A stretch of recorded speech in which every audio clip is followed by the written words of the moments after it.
we wanted to look at the value of apologies in the reconciliation process. So to bring people closer to each other after failure has emerged or when a conflict arises. And this idea was actually sparked by the fact that in the financial crisis, especially Europe and the US, we see that a lot of bankers initially had problems to apologize. No one wanted to take responsibility. So we arrived at this idea, okay, responsibility, it's an important issue when it comes down to dealing with conflicts, and especially solving conflicts. So is there someone out there who wants to take responsibility, or in other words, do people want to apologize? And if so, why do they have so many difficulties apologizing? Well, we looked at, I would say, 2 or 3 main questions. The first question was, do people actually like to receive an apology? Because we might say it's very useful to apologize, but do people value it? And our research was quite surprising there. Initially, when people are the victim of a failure or someone has lied to them, betrayed them, they all want that the perpetrator apologizes. That he or she says, I'm sorry, and that he or she says, this is what I will do to make a bad thing a good thing again. But then, actually, when the apology is delivered, we see that people value it a bit less. So basically, people are bad predictors or forecasters when it comes down to receiving the value of an apology. And why is this the case?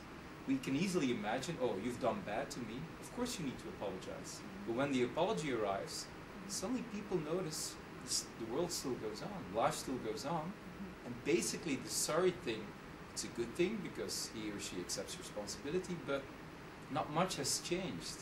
We still need to work on the relationship. So then suddenly people realize, there's less value to it. So that was one important research finding. A second research finding was that we saw that why do managers actually have difficulties apologizing themselves? Because it's really difficult for people to say, I was wrong, I take responsibility. Because you can be blamed. And for some people it would even be, I can be legally pursued, which is not always the case, but still people have difficulties with that. So they find apologizing stressful. It's not part of their leadership role, they say, but what we see is that it's very much a part of your leadership role. You have to be able to restore relationships.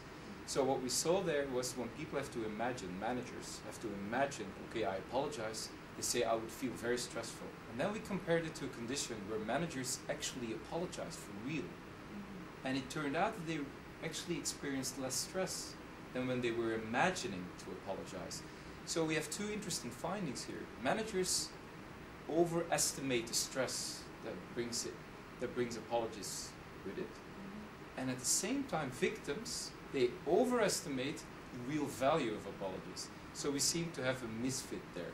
So what's important there for managers is to learn that it's not so stressful. It's more, you can be relaxed about apologizing because people want it. They want an apology. Even though they might value it later a little bit less, the first step towards reconciliation is made. So start apologizing. Managers should become aware that apologies are not as stressful and difficult as they think it is. Second of all, as we see that people who are recipients of apologies, they want it, they value it. But I said later on in the process, they might suddenly realize, there's less value to it.